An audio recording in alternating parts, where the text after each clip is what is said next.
Hello and welcome to From the Horsebox. I'm Kate. And I'm Claire. We welcome David Minton, also known as Minty, the legendary bloodstock agent, who is going to take us into the winner's enclosure with him today to talk about his amazing career.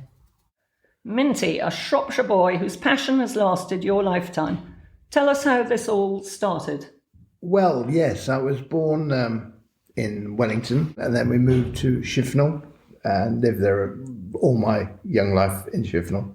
And I went to school at Adams Grammar School in Newport, which I hated every minute of. I lived for racing only, and I remember my first trip to Uttoxeter when I was 4 years old with my grandfather, who was the instigator, really. He was my main mentor as to getting into racing. He took me racing to Bangor, Uttoxeter. They were my first earliest race courses. Anyway, so school was pretty disastrous, hated every minute of it. Had a very nice housemaster who used to let me off pointing on Saturdays, although it was supposed to be secret. I played a bit of cricket and I played a bit of rugby. I played cricket for Shifnal. Pointing obviously was an important part because my father was the commentator at Ayton, and he also did Littleton and he judged at Muckleston. And so I got into pointing that way. And I've commentated actually on my first point when I was 13, 1964 at Ayton, the hunt race, South Shropshire hunt race. And it was fairly archaic because poor old Dad, he wasn't the best commentator in the world, but we used to stand on this scaffolding for each race with me, Hal holding his race card, him with one pair of hands on his binoculars and one hand on his microphone, with me race reading for him as well at a very young age. And so therefore my feel for colours and the commentating side came into it. And it's something I love doing. And in fact, I did for 40 years from Shropshire down to East Anglia and did a lot in East Anglia. So that was the pointing side. Then at the age of 16, I decided to write to 27 different people involved with racing to get into some sort of racing thing. And anyway, I had 5 replies, 3 telling me I was completely barking mad, including 2 quite well-known people, and 2 offering me a job. So at the age of 17, I took off down to Newmarket for an interview with a chap called John Richardson, who was Sandown Sales, which was then run with Fred Winter, 1 or 2 other people. Anyway, so meanwhile, he couldn't offer me a job then, but a year later, he said, come down in about a year's time, I'll be ready for you to come. So meanwhile, I went to Hall Waters in Owen during the Foot and Mouth in 67. I then went on to Cecil and Joan Bromley at Wood Farm Stud, who were like a second mother and father, and Cecil was my real mentor in racing and breeding. And then went off in May 68 down to Newmarket, where I did 9 months with John Richardson, learning about pedigrees of horses and helping at Sandown Sales. Then had I think it was 6 months with Colonel Gray at Stedgeworth Stud, learning about foaling and the breeding side. Can I just say something there? This sort of knowledge and background isn't something you can learn in a college or do a degree. No. But you've learnt it from such an early age, haven't you? Yes, I did. And when you were in those days, 12 or 13. In those days, pedigrees just seemed to fit into my brain at a very young age, and therefore writing 4-generation pedigrees out by hand. There was no computers, no. It's quite an intellectual and going through all the books, job. The stud books, yes, and the race form and all that stuff. It stuck in my mind. All I set myself, I was pretty sharp on pedigrees at a very young age, and used to stagger 1 or 2 people about it all. So that all stood you in good stead. Yeah, and there was 2 or 3 people who were great, as I said, influence on me. Cecil and Tom Corrie, he was another one who initiated me, who will come into the story a bit later. So then, as I said, a year with Ryan Jarvis, who trained in Newmarket as General Dogsbody, I called myself. And I used to still going over and do pedigrees. I used to thumb a lift to Barton Mills, 8 miles away, and do pedigrees in the afternoons after I'd been in the racing stables in the mornings. And then I got a job with the Curragh Bloodstock Agency in 1978, age 20. And that was beginning of my life as a bloodstock agent. And what was life in Newmarket like? Because it is quite an extraordinary place, really, isn't it? It is an extraordinary place. I was incredibly lucky. I had some very good digs. £5 a week, which covered breakfast, evening meal and washing. And I had a lovely old lady called Mrs. Haid, who I lived in Black Bear Lane, and she used to have my washing on done in a boiler with a wringer on Monday morning, and it was all pressed and all put on the foot of my bed. When I woke up at 7 o'clock in the morning, she'd done it all every Monday morning. She was a remarkable lady. I had to share a room with 1 or 2 people. She had extras coming in. It was quite chaotic. It was a tiny house, but it was an education. So you were looked after. To be given all these opportunities in the first place at such a young age, and your persona is part of your job, isn't it? You're lucky in that you're a communicator. Yes, I am lucky. I can. You're good with people. Yes, you're right. I can find it very easy, especially when racing's involved and sport as well. So that covered a multitude of sins. I was pretty hopeless as anything else. I struggled to get 5 O levels. That wasn't easy, but it doesn't seem to have mattered. So Newmarket is a place of many contrasts. Did you find that then? I was very lucky. I went to Newmarket when the old guard, Cecil Boyd Rochford, Noel Merlis, Jack Jarvis, Bernard Van Cutson, Ryan Jarvis, who I work for, were all about to retire. So there was a new guard coming in. Michael Stout started, Gavin Pritchard Gordon, and they started. And I grew up with those when I got there, which was enormous help. Gavin took me under his wing, and he sort of introduced me to a lot of people. And I bought a very cheap horse for him, which we'll talk about later. And it was marvellous, but it was amazing how the old guard, they hated each other. They used to argue like anything, and it was quite amazing. Like Ryan Jarvis would never pass Bernard Van Cutson on the. He'd walk the other side of the road rather than go past him on the. And it was extraordinary. It was amazing. Noel Merlis was a lovely, charming man who came from round this way. I mean, he was a Cheshire boy. Was this because of the competitiveness? I think it was. I think it was the personality, the old-fashioned. It was very stiffen up. I mean, they were Sir, and you served them to death the whole time. You had to observe them, which changed dramatically when the younger guard came in. Yes. With Mark Prescott. I mean, everybody Sir Mark, but in fact he was very down to earth, and he started as well in those times. So it was all. It was great to grow up with all those people starting their lives. Most of the horses in training there were owner bred, and lords and ladies. So millions of them owning horses. Now it's changed dramatically there because the owner breeder has got blown out of them because of the value of everything. And the syndicates have made it more accessible. It's totally different ballgame now. So, Minty, perhaps you could actually explain to our listeners what a bloodstock agent actually does. Yes, it was quite interesting. When I started, I wondered what on earth I was letting myself in for. I was employed initially as a pedigree person, but I then started learning horses. And Gavin, as I said, Pritchard Gordon has helped me enormously. And I started helping him at the sales, looking at horses and the yearlings and providing him with lists of horses to look at. And a bloodstock agent, really, you're the middle person. You're going round the sales, getting a list for your clients, so that it lessens the number. There's a lot of horses to look at, as you can well imagine. And we try and do all the groundwork for them. So you're between the owners and the trainers? Yes, basically. The trainers provide the owners and the orders. And so you're providing the knowledge? You're providing the knowledge with the trainers obviously helping. The trainer has to like the horse, obviously, because he's got to live with them. But we would give him a short list. Then it grew into sort of Nicky Henderson now for 45 years. I go to a sale 2 days before he gets there, and I prepare a list for him, and I will give him a list of 50 horses a day out of the 200 that are on offer. 50 horses for him to go and look at, and he'll wheedle that down. And then we'll bid for them, and we charge 5% commission on all our purchases. And you actually do the bidding? Yeah, I do all the bidding, yeah. Does your heart go bum bum? It has done. I've been bidding for 1 or 2 very expensive horses in my life, and it certainly does go. Do you find that exciting? Is that the pinnacle? Oh, yes. Is that it about the job that you love? That gives you the adrenaline. I mean, I bid $5 million for a mare in Keeneland, And Keeneland is a totally different ballgame because Where's Keeneland? Kentucky, Really? it's the mecca of America, USA.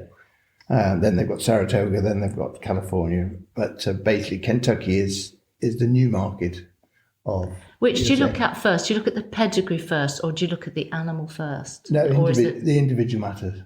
The individual. There are certain pedigrees that I won't look at. There's certain stallions I won't look at. There's certain dam lines I just think, well, that's... But basically, you've got to look for the individual. And the value of money you buy, you can often buy a really lovely horse at a sensible price because the pedigree just doesn't attract everybody's... That's the idea, again, the pedigree right with the individual. And like horses, staying horses, which I particularly like, often you can buy them at better value than the sprinting ones, the fast horses, which I didn't really enjoy. So if you were presented with a pedigree that was your ideal, but you didn't like the look of the horse, it was conformation-wise... I mean, you strike it straight off. You would. Wouldn't entertain it. The individual, the walk, the actual structure of the horse, whether it's back of the knee, or toes out or toes in, or crooked, or they have to walk. They do have to walk. You walk with a purpose. Straight movers, and although you forgive a little bit regarding the front legs, but then Tommy Robson, who's one of the great judges and great vet, he trained Magic Court to win the Champion Hurdle. He once taught me to the rudder. I said, "What's the rudder?" He said, "The tail. When the tail swings," he said, "that's a good sign of the one." He was the rudder, the rudder. These horses have had a sort of small vetting to go in the sale ring sort of thing. I mean, not a... That's an interesting point because, yes, a vendor really should send a horse who he's basically happy with, eyes, heart, okay, and everything else, but that doesn't always happen. So we've always had our own vet. I had a very wonderful man called Peter Calver vetted for 30 years for me at the sales. And I would give him a list at the beginning of the day and say, these are the horses we're interested in. And he would vet them, heart, eyes. In those days, you just did the wind afterwards. Now it's heart, eyes, x-ray perhaps, or even scope them before you bid for them. Because it's got so technical now. And of course, and the vet isn't cheap because you say you've got 60 horses vetted in the day, you need to buy a few to pay for all that. That's a major consideration. Major consideration, yeah. Because vets aren't cheap, as you well know. But you have a relationship with your vet that he knows what you want that horse for. So yes. Peter Calver and I had a wonderful, wonderful relationship. He stayed with me for all the sales, and he used to, he knew exactly what I liked and I knew what he liked as well, which is another important. He trained a few horses up in Ripon quite successfully, but he was a wonderful, wonderful mentor, another mentor in my life that's on the racing side. And you did mention something that I thought was fascinating, that if the day he sells his business, you might...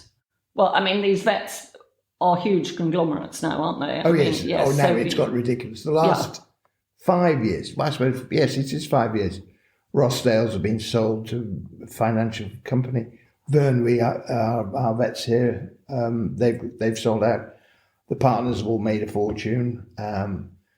It's not encouraging the younger vets to come in and ask for a slice of the action or be involved in a partnership because you've got these big conglomerates owning them, and it's driving us mad. The bills that come in are horrific. So if someone was training to be a vet now and was thinking of the racing world, they'd be hugely needed. Very much so. Very much so. For the racing world. Very much so. There's a very good partnership we use at the moment, and he's just started up on his own. He's already expanded to 10 other vets in the very short space of time he's said, I will never sell out to one of these big financial You've people. got to have that personal touch, Exactly. Personal touch. So all this choosing of horses, you've been asked to judge horses, haven't you, because of this skill? Yeah. You've done quite a bit of... Yeah, and obviously my love now is just the store horses. I used to buy foals, I used to buy yearlings, but now I just stick to the 3-year-old stores, which I absolutely love. That's my 3 favourite sales of the year in June, May and June. And you have a lot of horses at home. Yes, that's grown. That's Juliet's side, she runs the stud, and we always have between 70 and 80 horses there. We've had more than that as well sometimes, but basically 70 to 80 horses. So you have to all prepare around. these horses now for the sales? Yes. Yourself? So you're quite a lot presenting of- horses yourself to the sales? Yes, she does all that side, and she's been brilliant at it, so which is great. We have a lot they go into training as well, so we pre-train them as well, get them going, cancel them, and they're all ready to go to a trainer. Several for Alan King and Nicky Henderson, and we've got the Million to Mind horses, which we're pre-training at the moment, ready to go into training. Have you any preferences, mares to geldings? No. That's equal in your eyes? Equal in sight, yeah. You continued with commentating throughout your life, which you obviously really enjoyed, and hand in hand came auctioneering. Yes, I love the auctioneering, actually. I started doing the odd race course at a very young age. So when I mean that, 22, 23. I did Wolverhampton and Nottingham and Bath and Stratford, all under the judgment of Judge John Hancock, who was one of the senior judges. Wonderful old boy.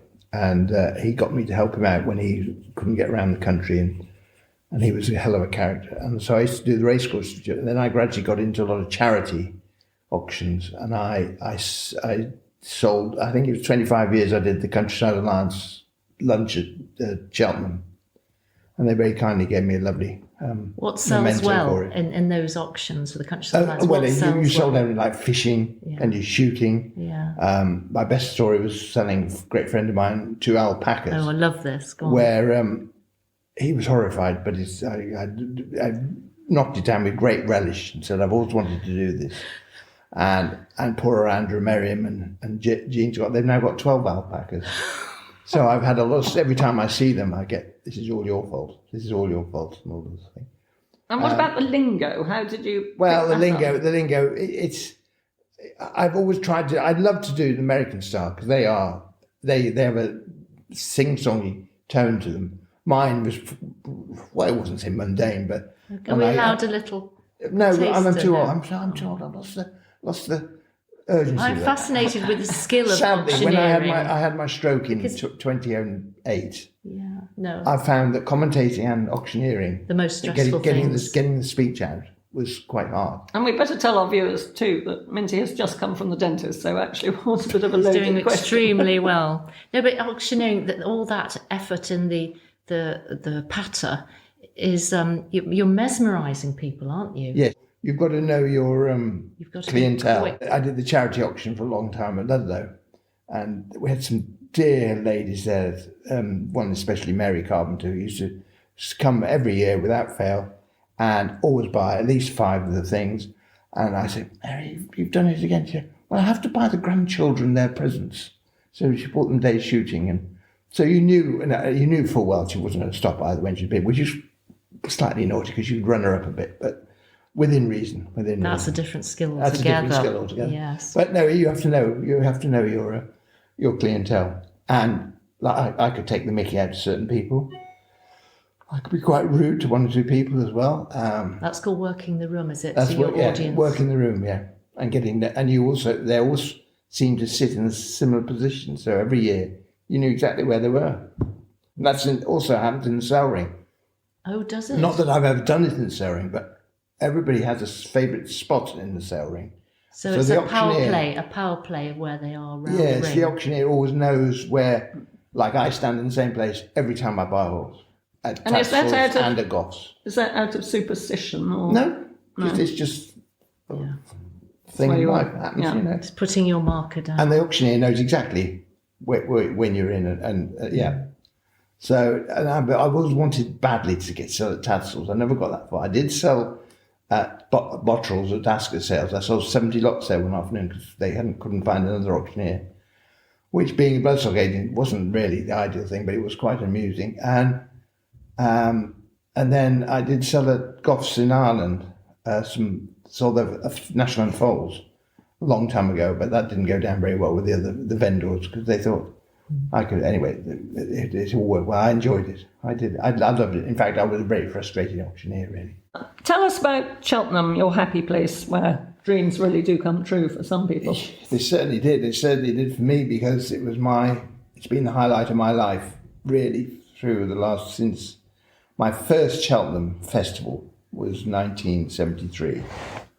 And I'd been lucky enough to be involved with one or two horses before that, which the first one was, I took a 3-year-old, which my grandfather bred, to Ascot Sales in 1967, and we sold him for £1,500 to Tim Maloney. He then came back, guineas, not pounds, guineas. He then went with Tim Malone. Tim won a race at Catterick and he was fourth in the Brewers Hurdle.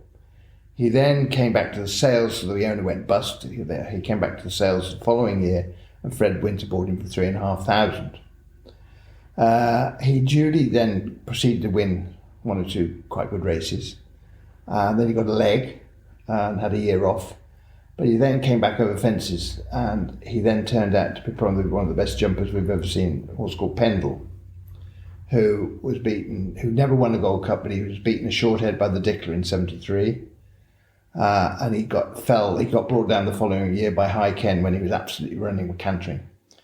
But he did win the King George 3 times, and he was an exceptional horse. Dick Pittman rode him. So he was one horse. Then I had another horse called King Pelly, which I'd bought with Gavin Pritchard-Gordon, who I mentioned earlier, for $2,250, and we split him into 24 shares. So it cost the hair of a tail, really. And he was a big raw horse, and I'd met David Nicholson the year before, and I'd got to know him really well. And he asked me could he come and school Gavin's horses for him that winter. So King Pelly was one of them, and he ran at Windsor 8 days before Cheltenham, and he duly won a novice hurdle first time out. It was quite impressive. We were all there in great excitement. So David got off him and he said, "Gav," in his own inimitable way, "I think you ought to enter him in the Gloucester hurdle next Tuesday." "It's only 8 days." Gavin was perplexed, and the Duke said, "Stick him in the Gloucester hurdle, we'll see." So he was in the Gloucester hurdle on the Tuesday. Then the first lot I really had properly bought through the agency and was Comedy of Errors, who had been owned by a great friend of my family's, Tony Jarvis, who's the great horse vet in Shropshire in those days. And he said, "Now young," and he said, "You see if you can sell that horse for me. See if you can get 15,000 for him." And I offered him to Tom Jones, I offered him to Foot Warwin, I offered him to Fred Winter. They said you couldn't possibly have a horse 17 hands by Goldhill, a sprinter. He will never get 2 miles. So, but he was the most magnificent looking horse, big, scopy, powerful horse, which I'd seen as a 2-year-old at Tom's Corris Yard. Anyway, so I then one day was in the office in the Bloodstock in Newmarket where we were, and Fred Rymel rang up and said, "I want to send Feistus," we did transport as well, Feistus over the Sweeps Hurdle in Ireland at Christmas. Fine, that was okay, we booked that up. He said, "By the way, matey, do you know where there's a nice horse?" I said, "Well, yes, I do actually, sir." I said, "There's a horse called Comedy of Errors with Tom Corrie up in Shropshire. I'll get in the car, I'll go and look at him tomorrow morning." So he and Mercy went up and they bought him for 12,000 off Tony, and much to Tom Corrie's disgust, but he knew that Tony wanted to sell it, which was good money in 71. It was very good money. So off I go to Cheltenham, and Gavin and I to stay with David Nicholson, and in 1973, when David trained at Condicott, and the first day, the last race, King Pelly duly won the Gloucester hurdle by a short head, and gave the Duke, David, his first ever ridden festival winner. He then, the next day, Comedy of Errors, ridden by Bill Smith, won the champion hurdle for the first time. So the Thursday came up, and Fred Winter very kindly sent some tickets for my grandmother, my grandfather died by then, grandmother, and we got the family there to see Pendle run in the Gold Cup, which he was a short price favourite. So as we know, Richard Pittman got him unbalanced on the run-in, and I always give him plenty of stick and have done ever since about it, and it got beaten a short hair by the Dickler. It would have been probably one of the greatest trebles anybody could have ever had. I had a pound treble myself. I think the odds were enormous, but they didn't come off, but so nearly. But that meant that was my first Cheltenham, and then for the next, I've only missed 1 year, which was the pandemic year. I've been to every single one. I never missed a day until the pandemic, and then obviously back again, started again. So it's the most important 4 days of my life, I consider. And it hurts if we don't have at least 2 or 3 winners at the meeting. We have had up to 8 winners at a Cheltenham meeting, but we had you need those to help progress your business. And how do the Cheltenham parties compare to the Aintree parties? Yes, that's a good one. Well, Cheltenham always stayed down there with David Nicholson, and we used to have different dinner in and go to one of other people's houses down there, and they were enormous. I mean, behaviour wasn't very good when we were young, I must say. Well, it was pretty bad. And the Duke always used to come in at 6:30 in the morning. I used to share a room with Jim Wilson.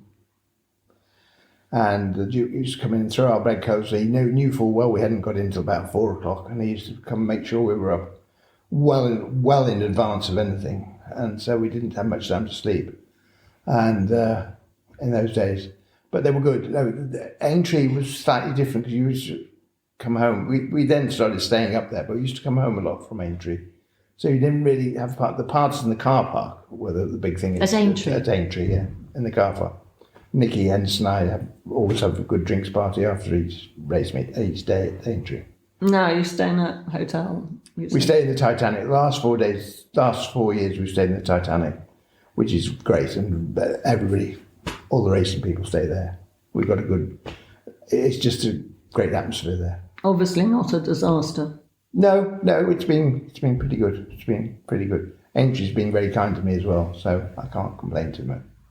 You did say that Cheltenham was your Olympics. Which were your greatest successes at Cheltenham? Well, I suppose it's a difficult one because I've been lucky enough to be involved with quite a few, but I suppose the best long run would have given me great satisfaction. I bought him for a rather lot of money in Auteuil as a 3-year-old with Robert Whaley-Cohen. And we decided to leave him in France with Guillaume Macaire, who trained him over there. And he ran five times in France and won 4 of his races. And he virtually paid for himself with his prize money because he won all the big novice chases and as a 3 and 4-year-old. He then came over to Nicky and he won the Felton. But the big success story was that he was ridden by Sam Whaley-Cohen, who would have been, is probably the best amateur we've seen in the last 30 years. And he was a real Corinthian and did the job properly. I mean, he was a fit man, but he had a dentist business and still has. And that's probably the biggest great family success. And they were great supporters. I mean, Robert and I have been doing business since 1975. We bought our first horse. And so to buy a horse like that meant an awful lot. And he won all these big chases, and he's still going strong in Warwickshire at home. And he gets ridden out there, and he was a wonderful horse, yeah. Bobsworth, wonderful horse. He won 3 successive Cheltenhams, novice hurdle, his novice chase, and then he won the Gold Cup. Which Nicky and I bought him leaning over a rail at Doncaster. He was owned by Barry Geraghty, and we knew the reserve was 20,000, and he was small side. He would only just be 16 hands, and Nicky only was stuck at 19,000, and Nicky and I looked at each other. Well, we better give him a hand, and we bid 20, and then we'll let him go because he wasn't big enough. Nicky didn't think. So we bid 20, which was reserved, and blow me down. He was knocked down to us. So, oh my God. So anyway, he was put in what he would call Nicky's shopping list. He always buys 4 or 5 each year to sell on. Come August, he hadn't sold them, and his great mate, Malcolm Kimmins, wonderful man, said, I'm going to syndicate a horse. So have you got anything for me? And Nicky said, I have the perfect horse. And that was Bobsworth. And he won at Cheltenham as a novice hurdler, as I said, and progressed to the Gold Cup. And that was a great story for a £20,000 spec buy. Turned out to be as good as he was, and gave a lot of people a lot of happiness because he was 10 partners in it. That they would be my. They were the two horses gave me as big a thrill there. You mentioned Sam Whaley-Cohen being a very good jockey. Are you allowed to say if you have favourites to ride your horses? Do you have a favourite jockey? Or yes, you always get. Yes, you do definitely. Yes, I think. Who do you think is a? Well, Richard Johnson, I sort of grew up with. He came to the Duke when I was involved with him when he was 17. So I always followed Richard's career and see him regularly still.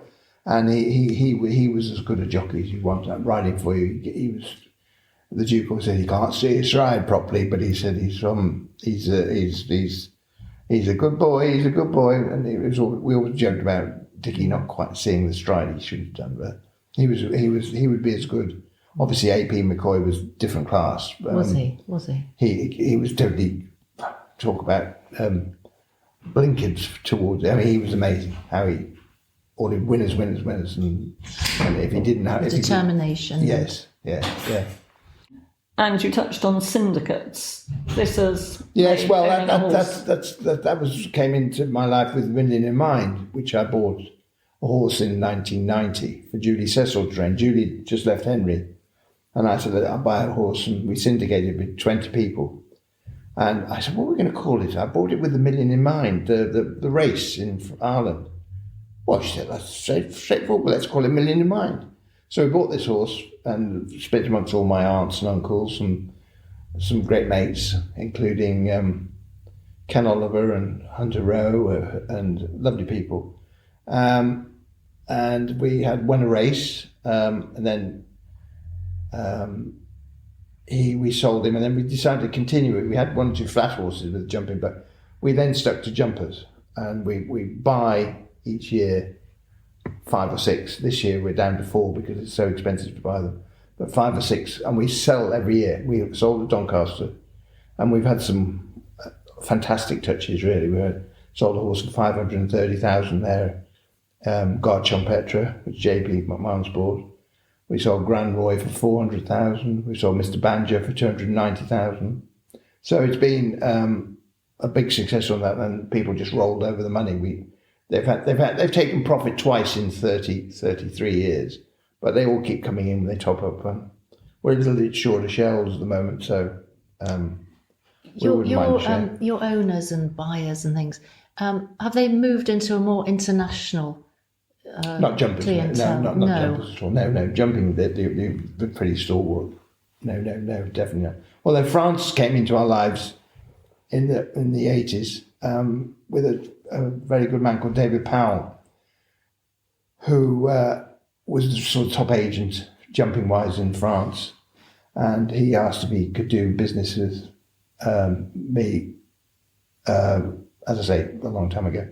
And so Anthony Bromley, he joined as he was my assistant. He got on well with David, and we bought. Hence, we ended up buying Masterminded, Cato Star, a whole hank of very, very good French horses over the years. And sadly, he died a couple of years ago. And does this link up with the Sprinter Sacre story? Yes, tell us how that happened. Well, I'm sitting. 2006, I was sitting in Raymond Moll's kitchen having breakfast on the morning of the trials day at Cheltenham on the end of January. And this fax suddenly started coming through, reams of fact paper. And I thought, it was David Powell, who does everything early in the morning, so I'll say these. And I looked at them, they were pedigrees of horses. So I rang him up. I said, what's all this you sent me? He said, well, there's this man called Bob Fougidois, who's the leading owner in France. He thinks he's dying of cancer. And he's told me to sell all his 3-year-olds, 2-year-olds and yearling jumpers. And he used to buy them as very foals, as very young foals. So he bought 5 or 6 a year over the years gone by, and McCare trained most of them. Anyway, so David said, I've sent you all the pedigrees, there's 23 horses there. Crikey. So I went through them, and there was quite tasty pedigrees. I said, well, what's the price? 300,000 euros for the 23 horses. So Raymond Moll, he said, what do you think of the pedigree? I said, well, there's some quite interesting pedigrees. I'll have a go with that. Just like that. In the space of an hour. They'd arrived, discussed it, I'll have a go. I thought, my goodness. So I rang David back. I said, deal's done, subject to my inspection on Monday or Tuesday, and I'll bring my vet over with me. Fine, okay. They're all stabled at Harad de Huguenot, which was just down the road from David's own house, which was not far from Caen, from the ferry, which all worked perfect. So Monday night off, Buffy, Shirley Bevan, who was our vet, and I went over and we vetted 23 horses in 4 hours and inspected them all, and they were all quite reasonable individuals. In fact, there's some gorgeous horses, but they were all okay, but she failed 2 for 1, both wind issues. Anyway, so I said, well, we'll have 21 out of 23. Well, the price isn't going to change for 21 out of 23, so the price didn't change. It was still 300,000. They were paid for, and they arrived back at home. One went to Nigel Twiston-Davies on the way, and the rest came home to us at the Mill House in the space of 5 days. So from the time it came through, it was an 8-day transaction. It was amazing, absolutely amazing how it all happened. They'd all been, the 3-year-olds had been just backed. All the rest were completely virtually feral. They had hardly been handled or anything. So it was amazing, that story. So we started to try and sell some. Of course, the crash came in 2008 when we were trying to sell these as babies and everything else. We sold one quite well. In fact, then Norman Williamson got a hell of a touch out of. And the others, Raymond just said, right, well, let's train them all. So he came up one morning and we paraded these nice 3-year-olds, still 2-year-olds, the 3-year-olds around the yard. He said, right, those 2 can go to Nicky Henderson and those 2 can go to Nigel Twiston-Davies. Just no reason at all. And of course, one turned out to be Sprinter Sacre, and Nicky was the lucky trainer who ended up with him. And the rest is history. It ran in Mrs. Mould's name, Caroline. And I'd have to say, yes, I'd have to say he's probably the best horse I've ever bought out of all that. Anyway, of the 21, 16 actually won. Some of them were pretty moderate. They won point to point, or they won, but 16 of the 21 won the race, which wasn't too bad. And we did sell. We did sell some of them gradually, and 1 or 2 broke down, and 1 or 2 died, and so it was a great story. It was complete luck who got who. Absolute, total fluke, yes. Total fluke. Amazing. So, Minty, let's go north and tell us about your Grand National winners at Aintree. Well, yes, Aintree's been close to my heart, obviously. I always remember in 1965, I went to a point, and everybody kept asking me, well, who's going to win the Grand National? I said, well, I had a dream, and this is absolutely a true story. I had a dream that number 5 was going to win the Grand National. And I looked it up, so I was all prepared. And that was a horse called J Trump. And 5 figured the whole way through. He was number 5 on the race card. He carried 11.75, and Tommy Smith, who rode him, the American jockey, claimed 5. And it was just ridiculous that the 5 struck in my mind. So J Trump, I told everybody the point to point. I think I broke most of the bookmakers because he was a decent price. And you were? I was 14. 14? 1965. So the Grand National, obviously, you follow. And my first Grand National I went to was in 1962. I saw Kilmore win. I was taken there for passing my 11 plus, which everybody's surprised about. So I went there as my present was grandfather took me to see the 62 Grand National. So it's always been very close to my heart. Then I got involved with a fellow, with Ken Oliver, who trained up in Hoyk, and he said he had got involved with Bill Davis, who bought the racecourse off Miriam Topham.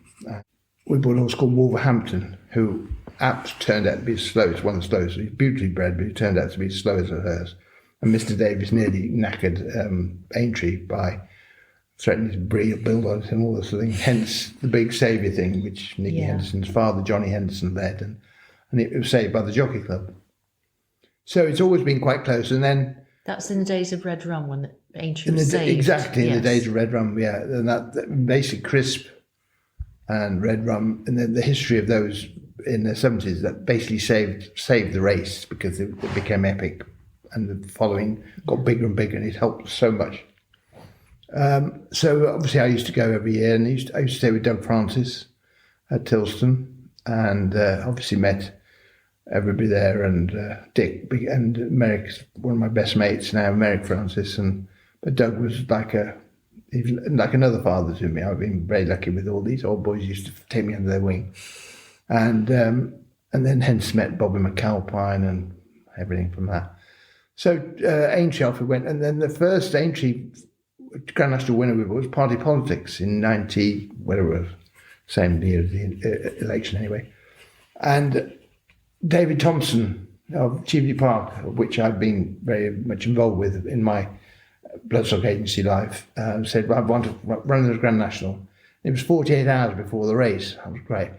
And I did have a bit of a brainstorm. I said, and Anthony and myself got the list of horses, and David Stoddart, who was then a director of Tassels, but he owned and bred Party Politics.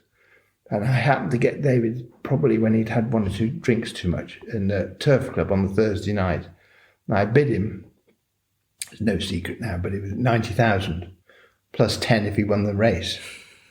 And he accepted it. So I thought, well, I'll have to get him to confirm it in the morning, because I know what Dave did like a cocktail or two.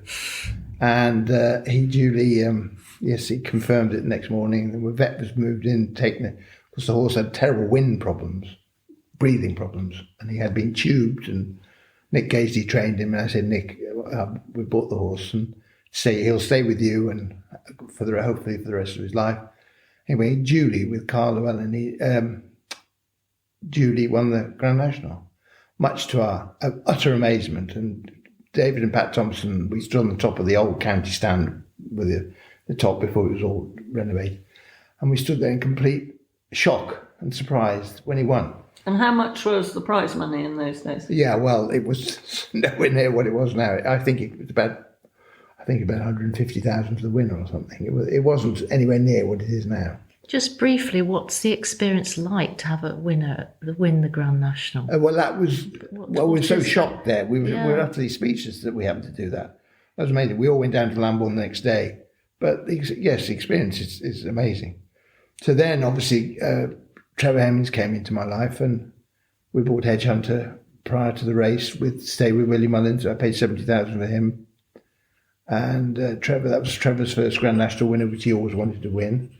Then he won with Ballabriggs, and he cost 20,000 as a yearling, which I bought in Ireland. And then obviously the Great Many Clouds in 2015, which was probably meant more to any of us. I paid 6,000 for him as a foal, and because it was by Cloudings, which Trevor owned Cloudings and always gave me an open ticket to buy any Cloudings that I liked, that I saw. And of course, Oliver Sherwood training him, who was a great mate and still is, great mate. And the story was fantastic. Trevor had some wonderful parties afterwards, as you well imagine. You've had some experiences through all this, haven't you? Yeah. You've had so many highs. And then, of course, Anthony Bromley bought Neptune Collonges for John Hales, and he won by a short head, just on the nod. And then, of course, last year was Noble Yeats, who we bought for Robert Wedico and the family again, and that was a big surprise as well, because he was a 7-year-old novice. Was that the same story? You bought him just before the race? We bought him about 3 months before the race, yeah. And he'd been third in the Towton at Wetherby as a novice.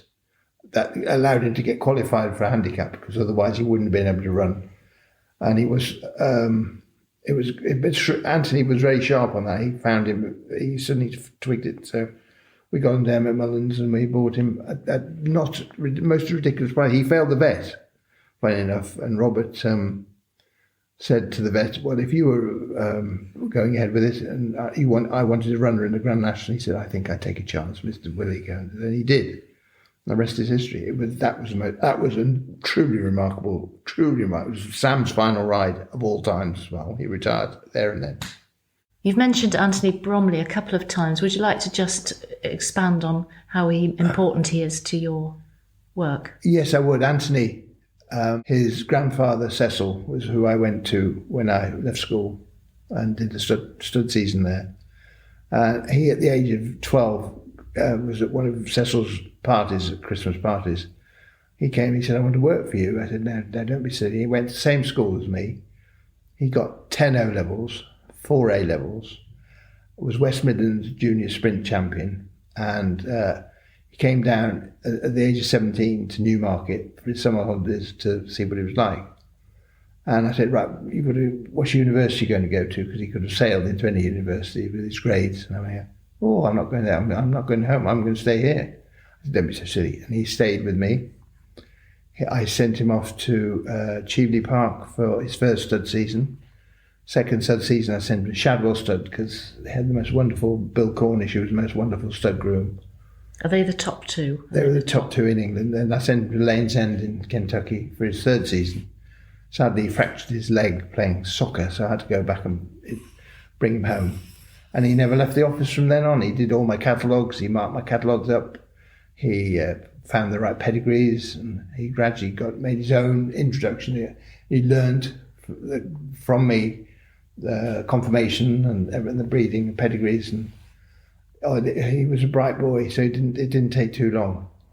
And of course, he's now made a mate. I ended up giving him the business 5 years ago, so he's in complete charge of the whole thing. He's taken over, and he's doing extremely well because he's running obviously Simon Monier and Isaac Swed's business now, which is taken off big time.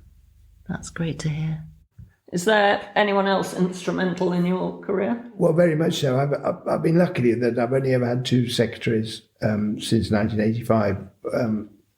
Since I left the Curragh Bloodstock Agency, one was a lovely lady called Stella Rutley, who unfortunately had a brain tumour in '96 and died, but she was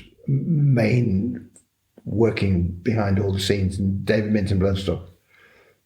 And then we went to the BBA, and all the girls said, we know who wants to work for you. It was Bernice Emanuel. She'd done 13 years with Ben Ambry. So we knew she was pretty loyal. She then came to me in '96 and is still going strong. She runs the whole business. She runs everything. She's like a mother hen to Anthony and myself. And she's the most wonderful person you could ever have. She runs Million in Mind totally on her own. And we couldn't do without her. Gosh. Wonderful, a wonderful lady. Invaluable.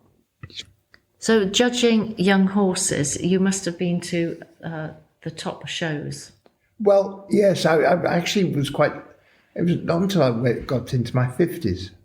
And Carly, who we all know, Carly Sage, asked me to come and judge the R&R class at Aintree, which was my first ever judging one, which was easy, and Chanel McCoy and myself, and it wasn't that long ago. And then suddenly I was asked to do Dublin show. Did you come across any horses that you had connections with? No. You wouldn't have been allowed to judge those, would you? No.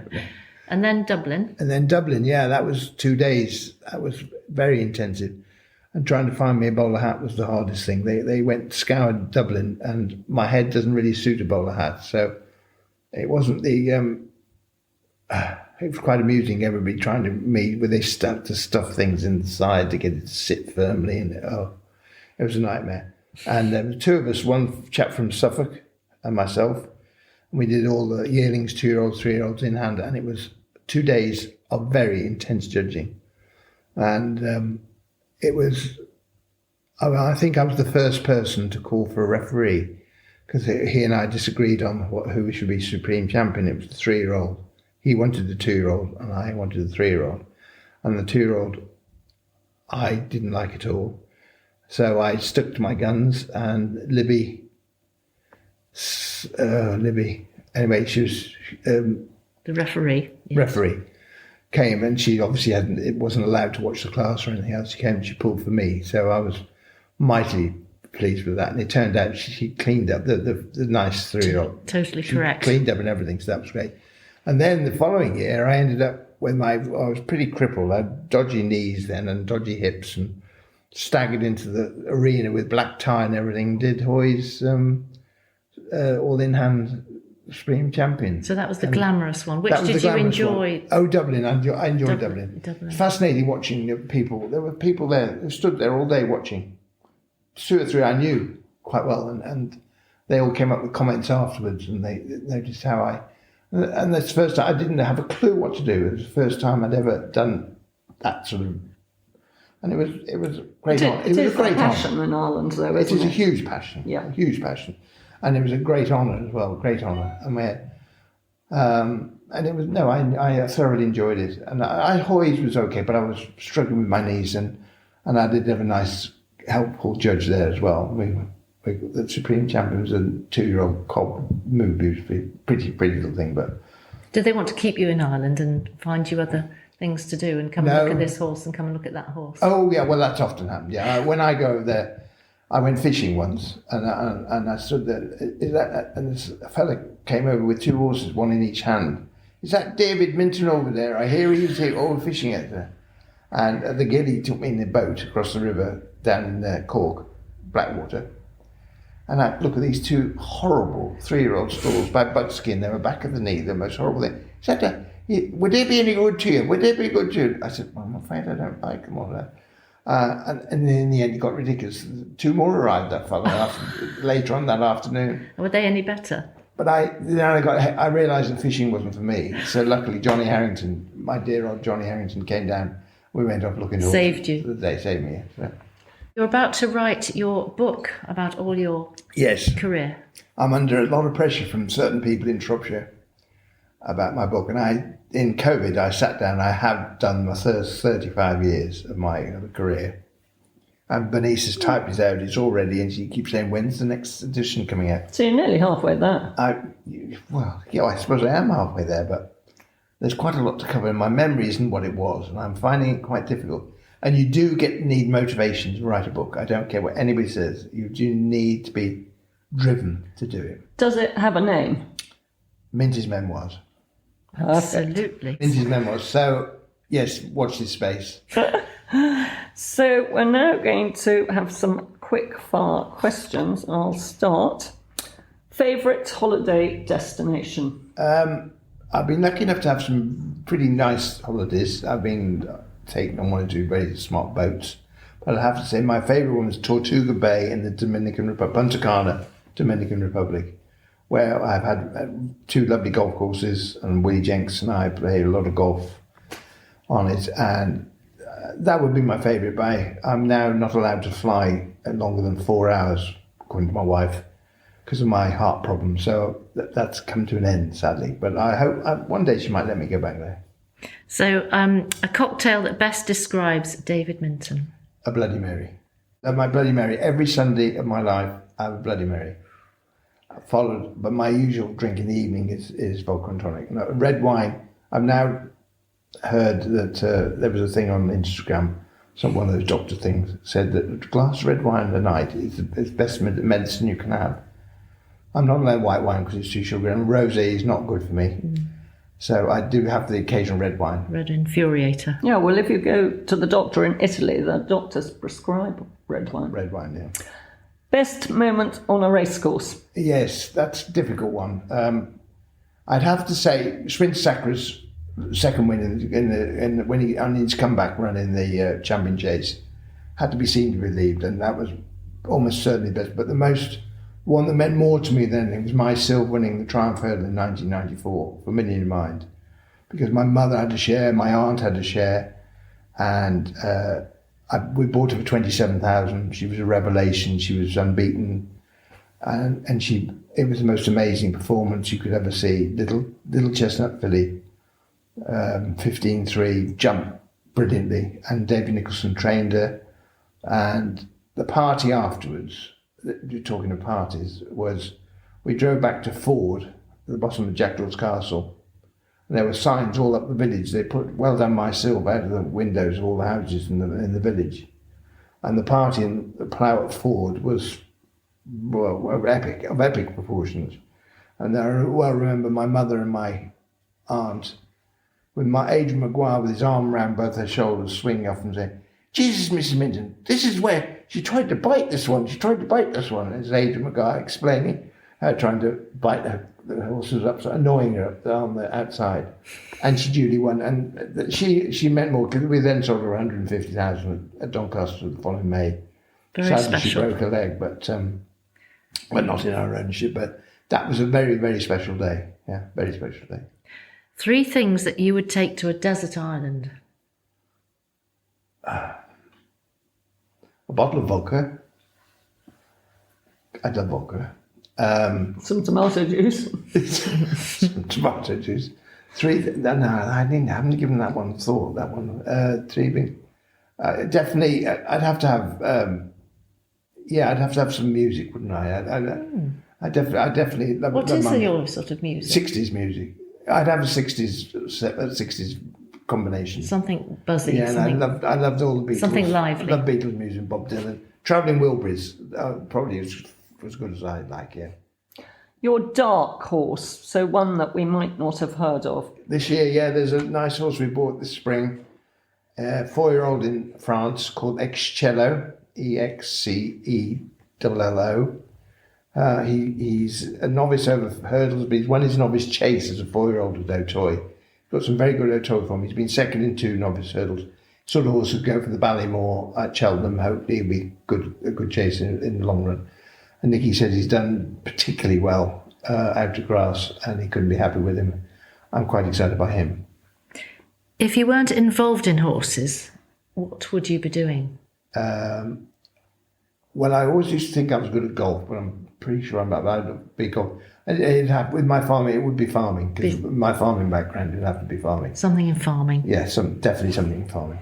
So finally, Minty, we ask all our guests finish with either a joke or a motto. Yeah, well, the motto, I think I'd have to say, million in mind, the first day at York, when he ran, he was favourite for a £20,000 handicap at York, and he finished last. And we were standing in all doom and gloom afterwards round the horse, and Judy Cecil explained, the jockey explained, we were all doom and gloom. Suddenly this voice booms out. It was Ken Oliver, who came a bit late to the inquest, and said, "Never mind, win or lose, we'll still have the booze." And that has remained the motto for Million in Mind ever since. Never mind, win or lose, we'll still have the booze fits in very well with us, Kate. Absolutely. And you can understand why he received a Lifetime Achievement Award from the Federation of Bloodstock Agents. Thank you so much, Minty, for being a star guest. We now have much more insight into the excitement of the racing world and its characters and horses. Thank you all for listening. Do spread the word and join us next time when it could be you in the driving seat.